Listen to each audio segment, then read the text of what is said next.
All right, yesterday sucked. Let's move on to our daily college basketball best bets here for Tuesday, March 11th. We've got games for you all day long. We're getting the coin back today. We start off with an early game at 9:30, and of course, we've got games throughout the entire day. So we've got it all mapped out today. Again, trust me, it's going to be better.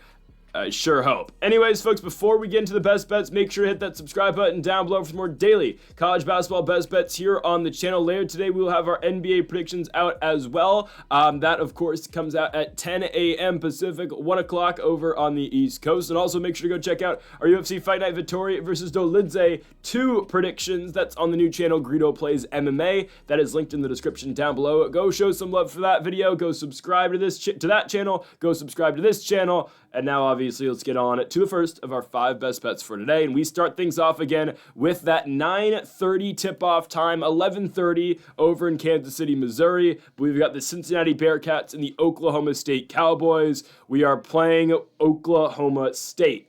Don't mind the money line. I'm going to sprinkle some on it. But the spread is obviously the best bet. I don't mind the money line either. Oklahoma State obviously is coming off of a win over Cincinnati. They beat them by 11 points in Stillwater in their last game. It was a 78-67 final score, again in favor of the Cowboys. Guys, we've been waiting and we've been picking against the Cincinnati Bearcats all year long, and it all culminates to this one spot where they take on Oklahoma State. Guys, the Bearcats season can end tonight, and I think, or this morning, I guess, and I think that's what happens. They've lost 3 straight games going into this spot here, obviously in Kansas City for the Big 12 tourney, 3 straight losses to Houston, Kansas State, and Oklahoma State, and really just a disappointing loss on the road in Oklahoma in their last one. This was a Cincinnati team that was on the bubble at one point in time. Now they are certainly off of that. And really, Cincinnati's only pathway to the NCAA tournament now is by winning the entire Big 12, which, again, they're playing in the first round. They're gone. Let's just be honest. I mean, ESPN now has UC Irvine in the next 4 out and not Cincinnati, which I completely agree with, by the way. I think the Anteaters I think they're a UC Riverside win away from going to the tournament, but they're probably going to have to win the Big West. Regardless, we'll get to that tournament in a couple days. Again, Cincinnati's in the spot for a reason. They are a 13 seed taking on the higher seeded number 12 Oklahoma State Cowboys. Now, we will talk about the entire Big 12 tournament after we conclude all of our Big 12 games today, and trust me, there's actually quite a bit of Big 12 action. But I feel good about Oklahoma State in this spot. We are getting points here for the Cowboys. And this is a game that they can 100% win as well. Abu Usman has been good for them all year long, averaging 12.5 points a game. Bryce Thompson averaging 12. Avery averages 12 points a night too. And again, I just feel really good coming off that last performance. And I get it, it's hard to beat a team in back-to-back games, but I think Oklahoma State can do it. They got off to a really hot start in that last game against Cincinnati, obviously in Oklahoma. Usman had a big night, 24 points on 9 of 18 shooting, playing 26 minutes. And for Cincinnati, we have talked about their problems all year long finding their lead scorer. Obviously, they found it in Jizzle James. He's been the guy for them. And James in that last matchup, obviously, last weekend, scored 17 points, took 21 shots, only hit on 6 of them, went 2 for 9 from beyond the arc. And that's been the problem with Cincinnati all year long. It's been that inconsistency shooting-wise. So whether it has been Jizzle James or a guy like Simas Lukauskis, who has been moved to the bench and really doesn't really have a big role. Now, last year in the Big 12 tourney, Simas was huge. Now he's been relegated to a bench role where he plays 15 minutes a night, maybe takes 4 shots. I mean, not ideal. Now, Dan Skilling's obviously still going to get big minutes for the squad. He scored 15 in that game against Oklahoma State. You're going to get some other big minutes guys like Day Thomas, but I don't mind Oklahoma State at all in this spot. I really don't. I mean, Usman with 24 in their last outing, Bryce Thompson with 16 as well. I just think Oklahoma State can find a way to win this one, and especially if we look at the odds, I'm more than okay playing Oklahoma State at plus money for the money line, and on top of that, we're getting points for them in a game that I think is pretty even against Cincinnati, if I'm being honest. Again, we have talked about how the Bearcats are just mid all year long, and they're exactly that. I mean, I get it. Oklahoma State has not killed anybody either this year. They're both 7-13 teams in the Big 12. Sure, Cincinnati has the better overall record because they're 17-14, and the Cowboys are 15-16. But I think Oklahoma State wins this basketball game. Obviously, neutral site. Cincinnati obviously having to go a little bit further than Oklahoma to obviously Kansas City for this one. But I do think it's, it's a result, it's a combination of the last result that these two teams just had. Oklahoma State, yes, a much better home team than they are on the road, but this is a neutral site game, right? I mean, we can look back at Oklahoma State's biggest win of the season on February 25th, where they beat the Cyclones at home, and obviously that's when Iowa State was still a top 10 team in the country. Iowa State's going to have to play in the second round of this thing tomorrow. But anyways, I think Oklahoma State's able to get them, and then they would move on to take on Iowa State tomorrow. I'm not saying they're going to beat the Cyclones, but it's not the worst matchup for them.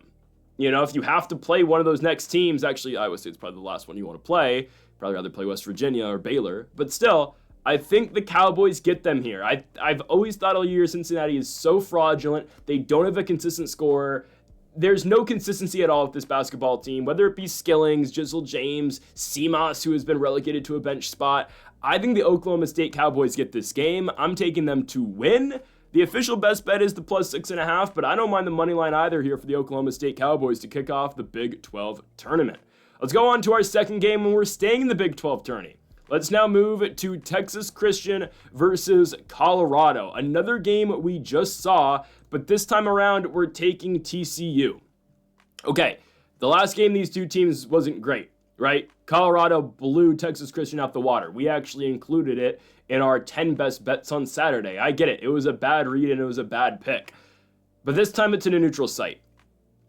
Unlike the last game we just talked about, Cincinnati and Oklahoma State, I think those teams are right there with each other. And don't get me wrong, it's not like TCU is levels better than Colorado, but they are most certainly better than Colorado. They're not losing twice to this basketball team. They're just not. I think we see this time around more of a result like we got in the first matchup between these two squads, which was a 68-57 victory for the Horned Frogs, rather than what we saw in that last game with Colorado and Texas Christian. Yes, Colorado got off to a hot start, and they were up at 6 at half, but TCU had chances in that second half, man. They did. They cut the lead to 2 at one point, 2 or 3 halfway through the second half, and really just everything fell downhill for the Horned Frogs as the game progressed. But it was a winnable game for TCU. It was an incredibly winnable game in some points. They just didn't shoot the ball that well. They couldn't get anything to fall from beyond the arc. They went 4 for 18 as a team shooting from three-point land. I don't think that replicates itself here. And on top of that, I don't think the Buffs are that good. They just picked up, obviously, with the win over TCU, they picked up their third victory in the Big 12. That was their first win all year. They have not won back-to-back games since December, where they beat, a combination of Pacific, Colorado State, South Dakota State, and Bellarmine. This last time they've won back-to-back spots. I don't think they're going to put things together now magically in the Big 12 tournament. Again, this year's been a disaster all year long for Colorado. Obviously, they have the UConn victory, which they picked up, obviously, in Hawaii over Thanksgiving.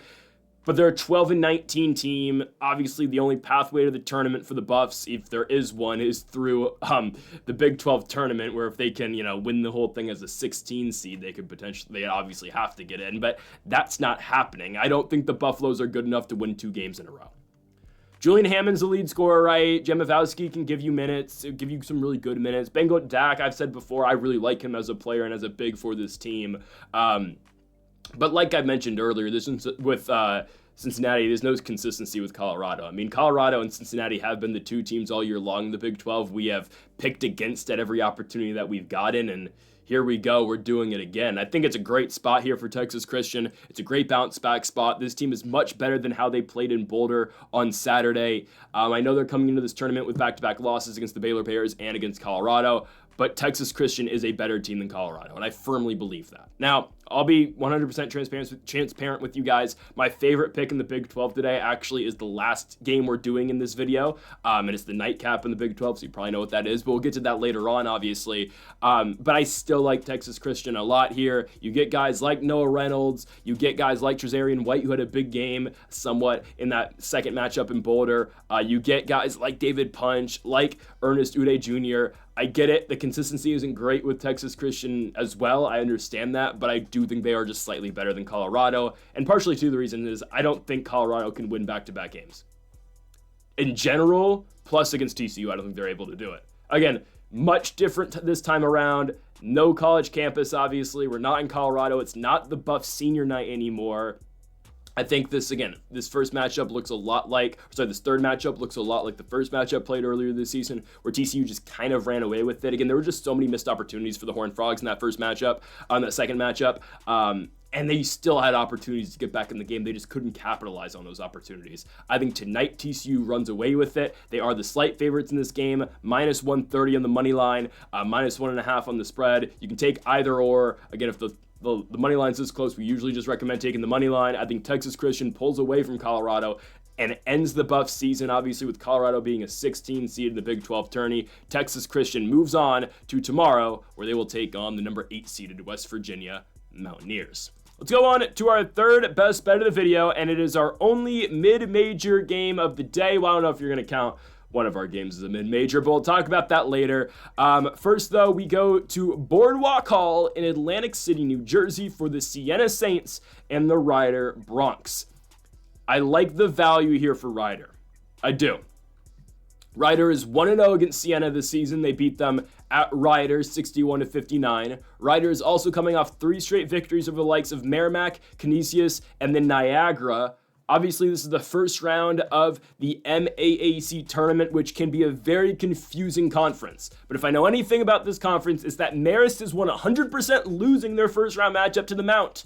110,000%. Guys, that is our best play of the day. I don't know if that game's either tomorrow or on Wednesday, on Thursday. Regardless, we are 100% playing the Mount in that game. Marist is horrible. They're the worst basketball team on the face of the earth right now. Anyways, this matchup will decide Quinnipiac's opponent, I believe tomorrow. I think they have to play a back-to-back, whoever wins this basketball game. But I do think it's going to be the Ryder Broncs. Now, again, like we mentioned with the Oklahoma State game, we can play the spread here. We can take the money line. I like either or. Plus 135 doesn't feel horrible, though, for Ryder. I think it's a very winnable game for them. They have won 3 in a row, obviously, going into this tournament. The win over Merrimack's huge. Going on the road and beating that team by 5 points, big victory. They beat Canisius by 28 points. Again, Canisius, not the best squad, didn't even qualify for the tournament. And then a victory over Niagara in their last game, again, not a tournament team. But that win over Merrimack, man, it's a huge win on the road against Merrimack, who is the number 2 seed in this tournament, if I'm not mistaken. Yes, they'll play the winner of Sacred Heart and Fairfield. And again, I'll break down this tournament in a little bit. The Ryder's playing good ball right now, man. They really are, and a lot of that can be credited to Zion Cruz, a guy who's been averaging 10 points a game this season, has exploded, and he's been putting up 20 a game recently. He's been big. TJ Weeks has been their best player all year long, averaging 14 points a game, as well as a couple of their forwards. We're talking about Tyreek Ingram and Jay Alvarez. Both those guys average about 10.5 a night. Ingram going to be more of a presence defensively and on the glass, but both those guys are pretty solid for this Ryder team too. Yes, the Broncs have been a little bit shaky for us today, but I do think they come through in this spot. Again, elimination game, do or die spot. Ryder's the higher seeded team, and I know that doesn't mean anything in this game because obviously it is all at a neutral site. This entire tournament's being played in Atlantic City, New Jersey. But for Sienna, I mean, losing 3 out of 4 going into the spot with the only victory being a win over Fairfield at home, and Fairfield is not very good, and they barely got by that team. The other 3 games they played, a loss at home to Canisius, a loss against the Mount, a loss at Manhattan. Again, the Canisius loss at home, not ideal. It's really not. The Manhattan loss, I mean, whatever. Manhattan's wasn't horrible this season. But it's just a team that's not playing with a lot of confidence right now. And I will give Sienna something. It's that they are a high-scoring team. And if Ryder is going to compete in this game, obviously, and if they're going to win, they're going to have to find a way defensively to limit what the Sienna Saints are going to be able to try to do tonight. And at the same time, Ryder's going to have to match them scoring-wise. Because that's the problem that we've seen at times this season with the Broncs in games like St. Peter's and Fairfield. And I get it, the Peacocks were an extremely defensive team this season. But there's a stark contrast sometimes in style of play in the MAAC, right? We've seen it recently again with games with the Mount, obviously, like the Mount, Marist, St. Peter's. These are really low-scoring squads. Ryder can rise to the occasion, but Sienna is one of the quickest pace of play teams, I think, in this conference, at least, eye test-wise. They play really quick. And I think Ryder can adapt to that. Sienna, again, led by a couple leading scorers. Recently, it's been Gavin Doty, an 11 points per game scorer, has been leading the charge a lot. Justice Schultz has been good all year long, too, averaging 16. Major Freeman with 13, and Brandon Coyle averaging 13 points a game as well. But I do think Ryder is going to be able to find stops defensively. They do have, again, some decent defensive, some decent perimeter defenders. Ingram's good on the boards as well. And again, I think the combination combination of cruising weeks, at least scoring-wise, should be enough to lead Ryder to victory in this spot. Again, their last 3 games, 83 points against MAAC, 78 points against Canisius, and 77 points against Niagara. They are they are a team that can actively score a lot, and I do think Ryder is going to pick up the victory. Again, you can take the spread, you can take the money line. I don't care either or, but yes, I guess the official best bet is Ryder plus 3.5. I think they're able to cover the points in this game, and again, added bonus, I think they are able to win the ball game too. Real quickly, let's look at the MAAC tournament. Again, we will go through all of the different tournaments at the end of the video, but right now, again, since we have the MAAC, let's talk about it real quick. We think Ryder's moving on to play Quinnipiac. Sacred Heart Fairfield, I'd be surprised if Sacred Heart doesn't win that game, but whatever, it's a 7-10 matchup. Ultimately, who do I think wins this tournament? I could see the Mount doing it. I really could. I could see the Mount going all the way to the championship. I think they probably will get out of this side of the bracket. Marist is horrible. Just disregard them. They're absolutely awful. This side of the bracket's between either the Mount or Merrimack. And over here, for as much as Iona's been decent, I think Quinnipiac does get to the championship game. So personally, I have a 1-6 title game between Quinnipiac and Mount St. Mary's. And in that spot, yes, it would be hard to pick against the number 1 seed, but we'll see. That's just what I have for now. I can easily see Merrimack getting into that spot. But yes, on that other side of the bracket, I'd be surprised if it's not Quinnipiac. If it isn't, I would say probably Iona, but I don't know. That's how I kind of see the MAAC, at least as of now. All right, let's move on to our 4th best bet of the video. And I've been waiting for this one. Hey, we got this right the last time these two teams met, so why not do it again? WCC championship game, the number 19th ranked St. Mary's Gales take on the Gonzaga Bulldogs. Give me St. Mary's at plus money. You can keep your points on this one. I don't want the points here. Yes, we're going to take St. Mary's in the money line. They've done it twice this season. They did it in Moraga. They did it in Spokane. Now they're going to do it in Las Vegas. It's as simple as that. I'm taking St. Mary's to beat the Gonzaga Bulldogs. Why? Because they're better than Gonzaga. That's why. I fully believe it. I think they're better than the Zags. Gonzaga yesterday with a victory over San Francisco. All right. San Francisco played a good game. A much better game than they played at Spokane, and also a much better game that they played at the Chase Center, I believe. They play first. Wait, did they put both of them in San Francisco? Regardless, Gonzaga's beat them like 30 times in a row. Who cares, right? Good game played by San Francisco. I will say this, Gonzaga, the referees in that game did not let San Francisco get close to Grand Mike, because whenever they did, it was an automatic foul call, which is absolutely ridiculous. But I'll give Gonzaga this. They're not bad for the West Coast. But now once we get into, and this is how Gonzaga is going to be for the rest of the season, there are no more San Franciscos. There are no more Washington States. There are no more Pacifics and the Santa Claras. You're only playing really good teams now because of, again, where Gonzaga is going to be at in the NCAA tournament. What, a 7 and 8 seed? If they had lost to San Francisco yesterday, which arguably they should have, we're looking at, what, a 9? Right? I mean, we're looking at maybe a 10? Probably a 9, depending on how San Francisco would have played against St. Mary's. But here, I'm all over the Gales. We've seen them beat this team twice already. They're going to do it again. St. Mary's is going to shut this team down defensively. They're the only team to really shut Zaga down that way this year. Because Gonzaga is one of the highest scoring teams in the country because of Grand Mike, obviously. Battle's good too. Nemhard, obviously an elite passer. But St. Mary's will shut you down. They ended the Cinderella run of obviously Pepperdine yesterday. So now here's a championship game. And why is St. Mary's going to win this game? Again, Marcelonis is great. He's a great basketball player. Makauskas can play too, but it's because of Mitchell Saxon, who was, if I'm not mistaken, the defensive player of the year this year in the West Coast Conference. He's been decent enough to stop Grand Mike in the first 2 matchups. He will do it again. Ike's not scoring tonight. At least he's not putting up the 25 points that he did, it felt like, that he scored against the Dons last night. No, Mitchell Saxon's going to shut this dude down. And that's what he does. Saxon, again, has done it before this season. And, St. Mary's has obviously found ways to beat Zaga before. They're going to do it again. And how did they beat Zaga the second time around in Spokane? The 3-point shooting. They were tremendous from beyond the arc in that game, and that's the game that ultimately led me to now saying that I think St. Mary's is going to make a deep run in this tournament. I really think they're going to. Again, normally it is Murkauskas. It is Marcelonis. Those are the guys who are going to lead this team in scoring. It was Mikey Lewis, the freshman out of Oakland, California, who led them in scoring in Spokane. He had his best game of the season. He had 18 points, I believe, on 5 for 7 from beyond the arc. The dude was great. His other points came from a foul on a 3-point attempt, so he had 3 free throws. This team shot lights out in Spokane. They're going to shoot lights out again tonight. Mitchell Saxon, again, is a force. He is a presence. And Grand Mike is not going to be able to have his way. And again, it is all dependent on the whistle. We will see how they call Mitchell Saxon's aggressive play on Graham Ike, because when San Francisco tried it wasn't really happening for him. We'll see. But again, I don't think, and obviously the Dons have no one like Mitchell Saxon, and the Dons, for as well as they shot in the first half, and ultimately that's how you have to approach this Zaga team. They're not the best shooting team in their own right this year. They don't really guard the perimeter well either, and that's how St. Mary's has beat them multiple times this season. So they're going to do it again. They will shut them down defensively with the Gales, and I don't think Gonzaga is going to be able to catch up because of the three-point shooting of St. Mary's. I don't think Graham Ike is going to have a big night. I think the Gales are just better than Gonzaga. I know what you're thinking. Oh, they have to beat them 3 times this season. Well, they've already done it twice. Why not a third time? And ultimately, sure, what does this game really mean? Not much. Other than seeding, obviously. We know both these teams are going to the NCAA tournament. I will check bracketology very quickly, but I believe, St. Mary's is, a 5 seed? Probably. I would think it's a 5. And Gonzaga, let me see, St. Mary's is, St. Mary's. It's not popping up for me. That's just crazy. St. Mary's, again, I would have to assume is a 5.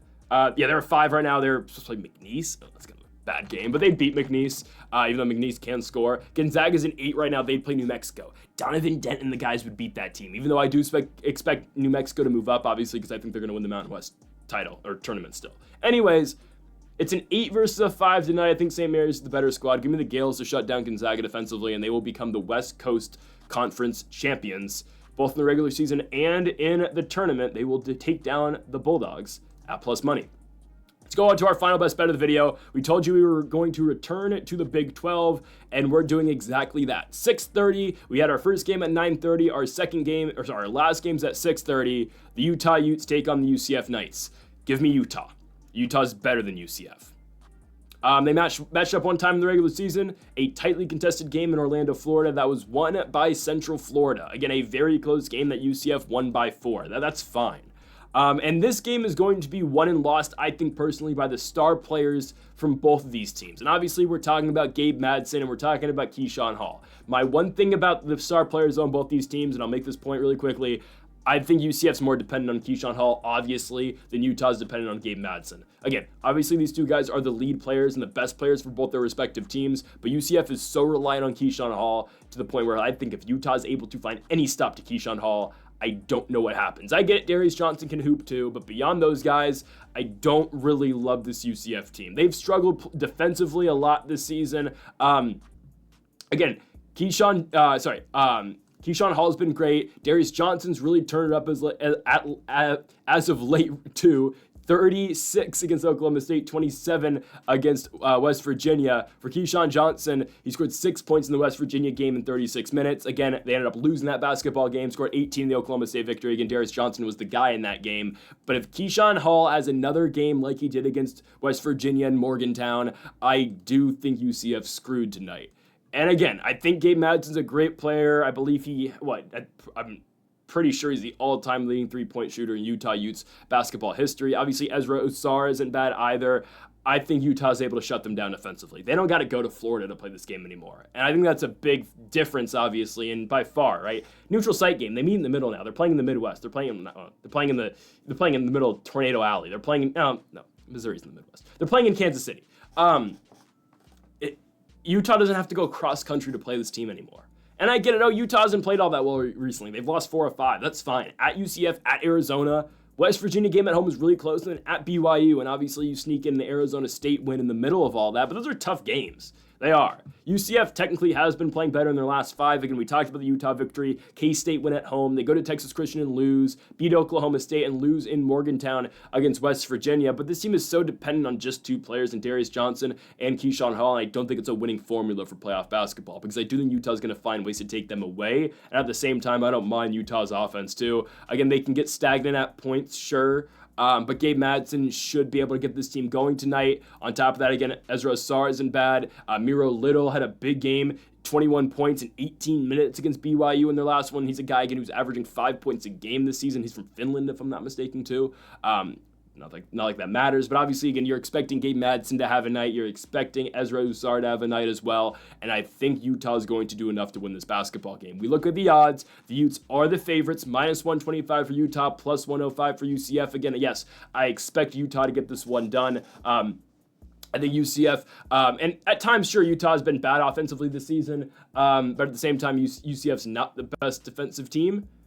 And again, I think Utah's able to hold them on the other side of the ball too. So I just think I think Utah's just all around the better team. I think UCF away from Orlando is not going to be all that great coming into this tournament. Obviously, they started the season with a huge win at home against A&M, but on the road and away from Florida, again, UCF has not been the best team this season, and we've seen it. I mean, their neutral site games against Wisconsin, LSU, I get those are good teams. So Tigers, I don't know, but I mean, right? They lost those games. They go to Baylor, lose. They went to Iowa State and lost. Went to Arizona and lost. I mean, they've Texas Christian, West Virginia, away from Orlando. This UCF team's not all that great. They got to go to KC to play this one. I like the Utah Utes to win the game and cover the spread as well, with it only being 1.5. So that does it for the best bets. Now, real quick, we are going to talk about every single tournament today, and we start obviously not with the ESPN page, but the Big 12. Again, we went over it earlier. We talked about 3 of these games. The one that we didn't do was K-State, Arizona State. I fully expect K-State to win. Didn't like the spread, though, so I stayed away. Who wins the Big 12? I mean, we'll get to our second round predictions tomorrow, obviously. I'm sure there's going to be some games, featured, obviously, on the video tomorrow with the second round. We have a huge slate of college basketball tomorrow. It's crazy because every conference tournament's pretty much starting tomorrow. That hasn't gone yet. But to win the Big 12, I'd be surprised if it wasn't Houston. Just being honest, I think Houston's probably going to get it. We'll see. Texas Tech could make a play, obviously. Kansas is going nowhere. BYU's not horrible, but a BYU-Iowa State matchup in the quarters, I don't know. I'd expect Houston to take it. The SWAC starts today. We love the SWAC. And I think this is Florida A&M's run. They're going to start going on a run. I know they finished the regular season really bad. I do think the Rattlers can go streaking. I did kind of predict VMI's run. I know it was only 2 games. But still, I think Florida A&M has that type of potential. The SWAC's so confusing. Southern is the best team, don't get me wrong. I expect Southern to be in the championship game. On the other side of the bracket, give me Florida A&M. Their toughest matchup, obviously, will be Jackson State. I think if they can get past Mo Williams and Jackson State, they will go to the championship game. I'm going to say they're going to do that. I think we might get great odds tomorrow, by the way, with Florida A&M as dogs against Jackson State. They're going to get back, and they're going to beat that Jackson State team. We'll see. Again, I like Southern to probably win it, but there are some interesting teams in the SWAC. We'll talk about it more as the tournament goes on. Next up, we go to the WAC. Not much going on today in the WAC. It is a home game today for Southern Utah, as this is the play-in round, because on Wednesday and Thursday they go to Las Vegas for the quarters. Southern Utah and Utah Tech today. Probably Southern Utah wins at home. Yeah. The champion, who wins this thing? It's got to be Utah Valley, right? No, Grand Canyon could definitely win it. No, Grand Canyon's probably winning it. I know Tyler Grant Foster, again, he 100% should have gone to the NBA last season. Didn't, but now at least you got to make the most of it. I'm not completely sure, honestly, if he's still hurt. I don't know yet if Tyler Grant Foster's coming back for this thing. They'll easily beat UT Arlington and the winner of Tarleton and Cal Baptist. Without him, beating Utah Valley might be a struggle. Watch out for Seattle. Seattle University has some big wins this season, like their win on the road at the University of Washington. They might be able to upset Utah Valley in the semis, just saying. But yes, I do expect a Utah Valley Grand Canyon championship game. Give me the Lopes, though. They've been in this spot and they've excelled before, so I think Grand Canyon probably wins it. But again, we'll just have to wait and see. The ACC starts today. Didn't mention a single game in the ACC because there's nothing I liked. The closest thing I got was Pittsburgh money line and Pittsburgh spread. But I don't know, man. Marcus Burton and Notre Dame, they'll have their nights, so I completely stayed away. I think Pitt wins, but I could easily see the Irish pulling off the upset. VTech Cal, VTech probably wins. Florida State Syracuse, give me Florida State. Who wins this entire thing? Probably Duke. They're right now the best team in the country other than Auburn. I still think Auburn can beat them in a neutral site away from Cameron Indoor Stadium. Watch out for Louisville. I've been saying it all year long with Louisville ever since we backed SMU against them at home once. I think Louisville's going to be really good. I think they're a sneaky team that's going to make a run, deep into the tournament, Sweet 16, Elite 8. Just, again, I don't know where their placement's going to be, obviously.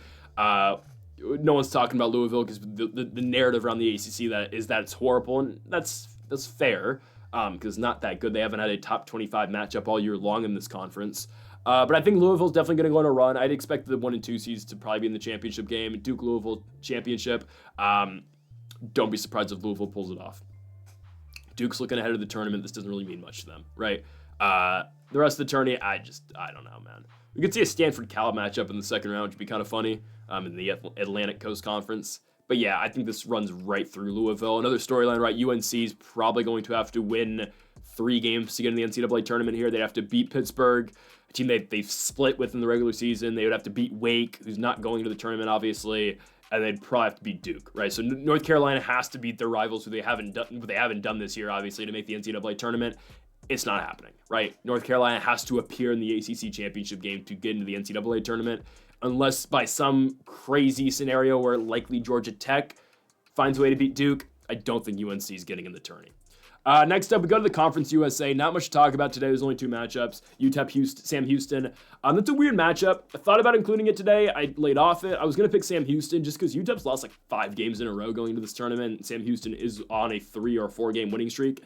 I expect Sam Houston to win, but ultimately, you know who I think is going to win the tournament. It's Liberty. WKU, FIU. FIU's horrible. Give me Western Kentucky. I think Western Kentucky probably beats Jacksonville State too. That team is so fraudulent.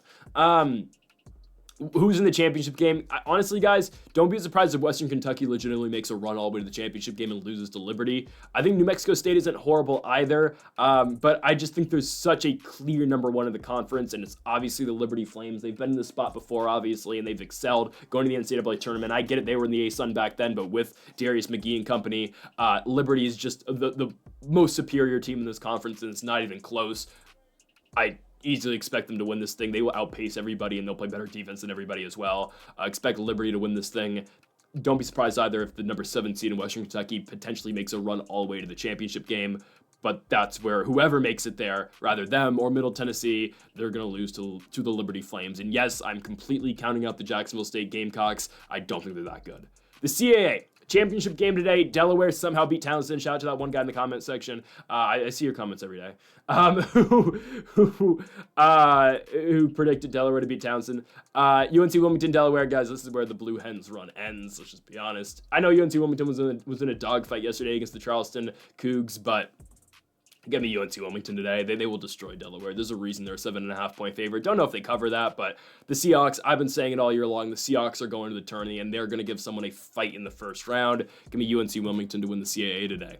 To the Southland Conference, we are down to 4. Obviously, McNeese taking on Northwestern State, Lamar taking on Nichols.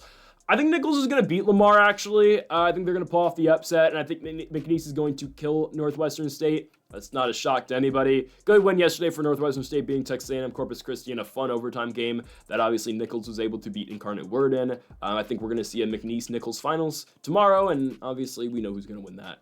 The McNeese Cowboys are by far the best team in the conference. To the AM East, the American East, everything's been reseeded obviously now, and they turned out just like the bracket has intended. Bryant versus Albany. I think Bryant's extremely beatable. We've seen bad teams go into Bryant and beat them earlier this season. Can they beat the Great Danes?